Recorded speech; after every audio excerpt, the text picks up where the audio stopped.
दोस्तों हमारी crazy XYZ ने आरसी कार को 1000 फीट ऊपर से गिरा दिया तो आरसी कार का क्या होगा। आपने ये शॉर्ट वीडियो लास्ट तक देख लिया तो आपके भी रोंगटे खड़े हो जाएंगे।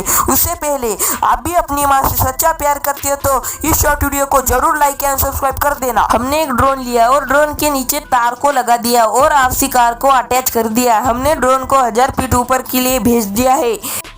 ये देख सकते हो आप लोग, हमने आरसी कार को 1000 फीट ऊपर से छोड़ दिया है। चलिए देखते हैं आरसी कार का क्या होता है। ये देख सकते हो आप लोग, आरसी कार के 2 टुकड़े हो गए हैं गाइस। This is magic.